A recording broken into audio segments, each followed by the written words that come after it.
is probably one of Spider-Man's most popular adversaries. And it's not hard to see why this big black beastie is so loved. He's Spider-Man's shadow, his dark reflection. He can do everything that Spider-Man can. He knows who Spider-Man is. He has two personalities playing off of each other between the symbiote and Eddie Brock. He can also be pretty violent. He also has one of the most interesting origin stories of any Spider-Man villain. But with that said, there's numerous different takes on said origin story, which we'll be talking about today, as we look into the many different origins of Venom.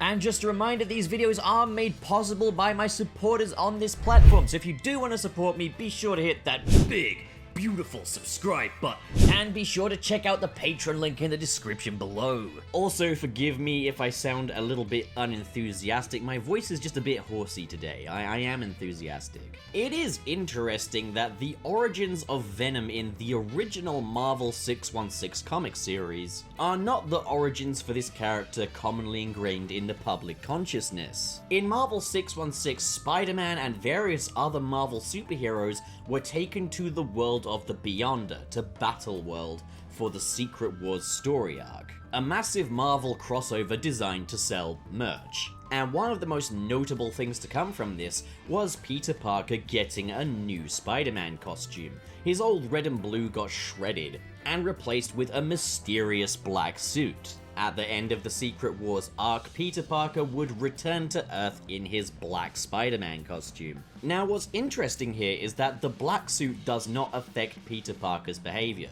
It doesn't make him any more aggressive or any more violent or angry or anything like that. This aspect of the story was not included in the original Marvel 616 version of the black suit. As a matter of fact, Peter was as happy as a clam in the first few issues of the black suit being in the main Amazing Spider-Man series. He was just happy to be home. So the black suit did enhance Peter's abilities. The black suit was able to shapeshift into civvies for Peter to wear, making it very easy for him to change from Spider-Man to Peter Parker, and the suit was also able to generate its own organic webbing, so Peter would never run out and wouldn't have to rely on his mechanical web shooters, making things significantly easier for the wall crawler. Now, of course, given that this is like a goop from another planet, Peter did want to get it investigated by Reed Richards, however he was quite preoccupied. He had dropped out of college, so Aunt May was no longer speaking to him. This was around the time Mary Jane would find out that Peter Parker was Spider-Man. Peter was very much in the thick of a very troubled relationship with Black Cat,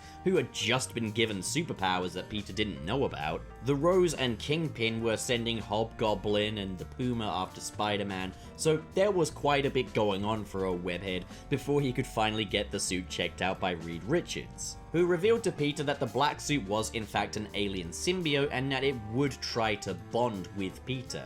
This was enough to get Peter to say, no, fuck it, don't want that on me anymore, and the suit would be zapped off with a sonic blaster by Reed Richards. Now, it's kind of weird that at no stage did Peter ever consider that the symbiote was alive, and when he found out that it was alive, that was when he decided he was done with it. Like, he put a lot of trust into this alien substance, and when it turned out to be a living sentient alien, that was where he drew the line.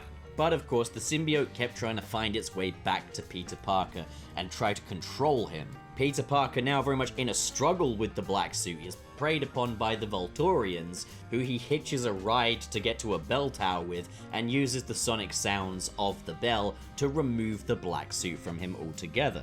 And so, unbeknownst to Peter, the symbiote is passed on to Eddie Brock, who has it out for Spider-Man.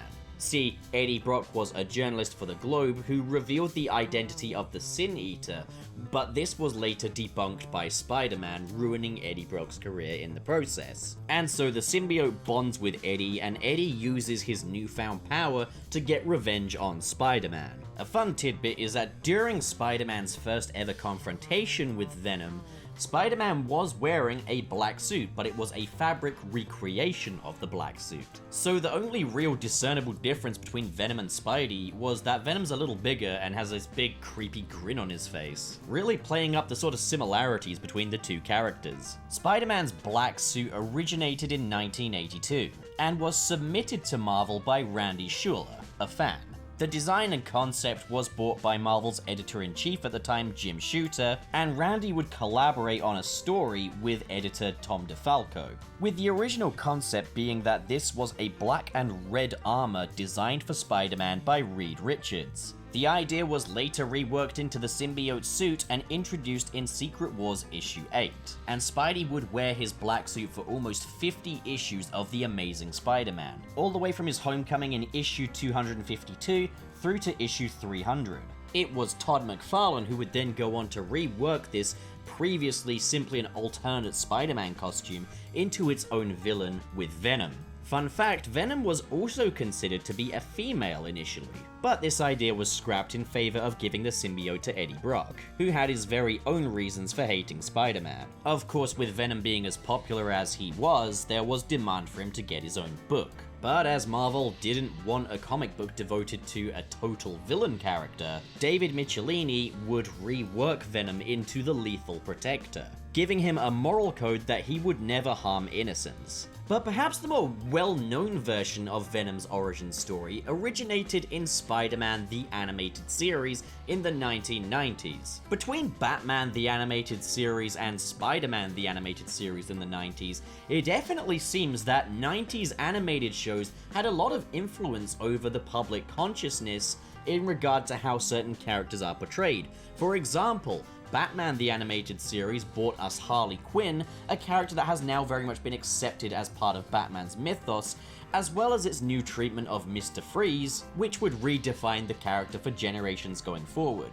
A similar thing happened with the black-suited Spider-Man. In this version, the alien symbiote was unwittingly brought back to Earth by John Jameson in the crashing space shuttle. Spider-Man comes to the rescue and the symbiote attaches to him. Much like in the comics, the symbiote comes with a whole host of new abilities. But it's here where we are introduced to the Dark Spider-Man, the corrupted Spider-Man.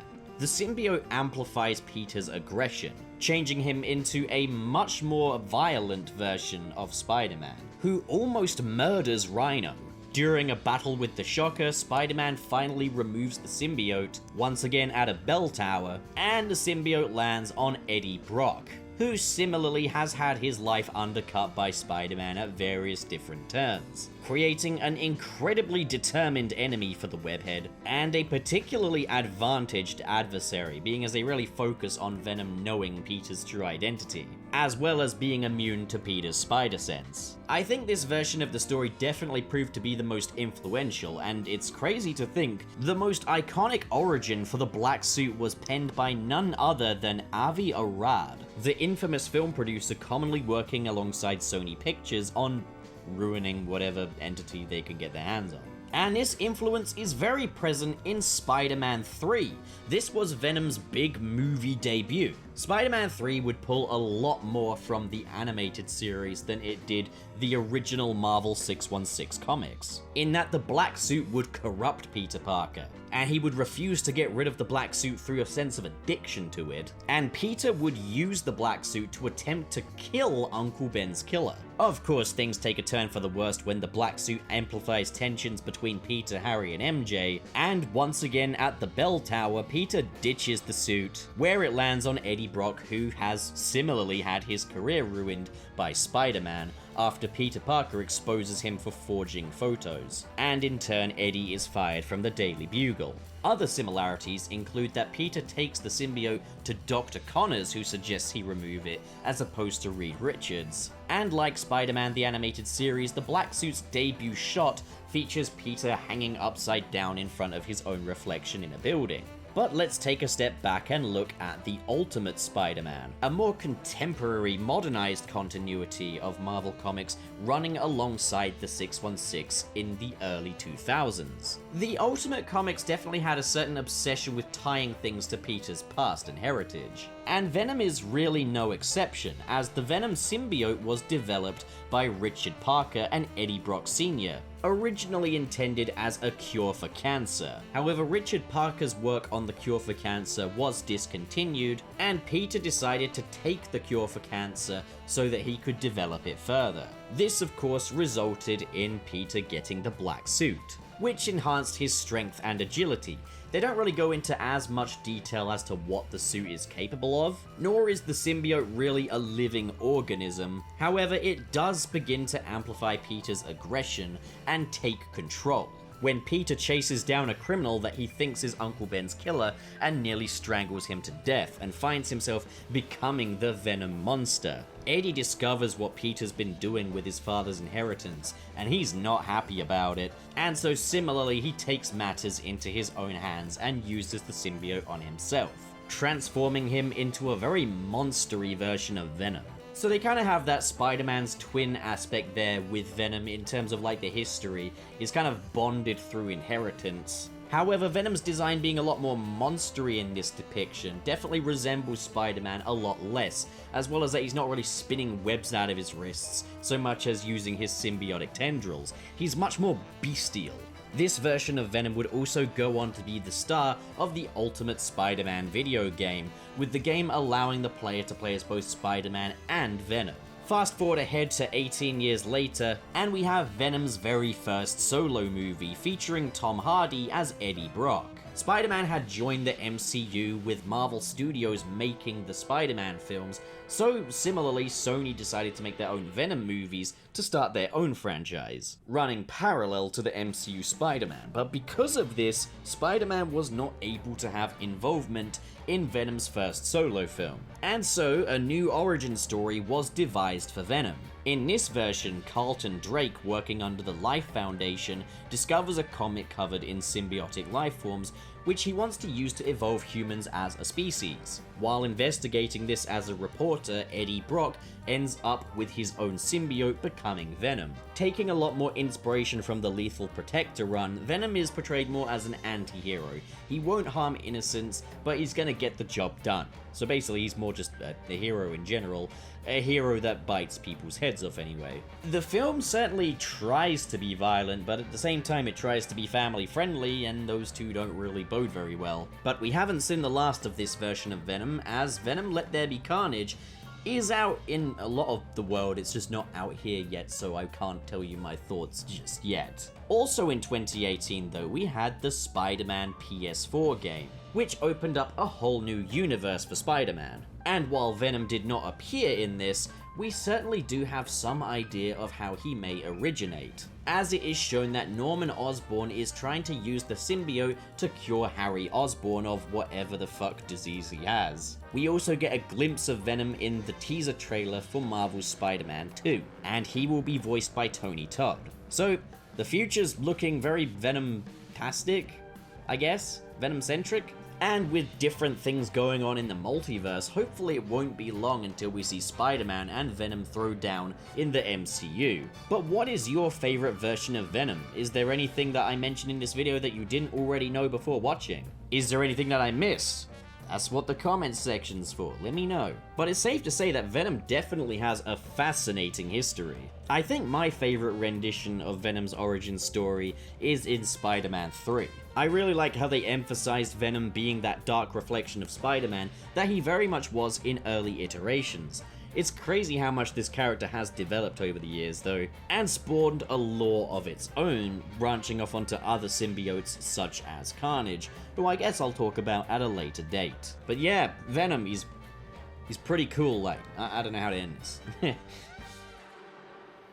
So what do you guys think? If you enjoyed this video and you want to support more like it, be sure to hit that big, beautiful subscribe button.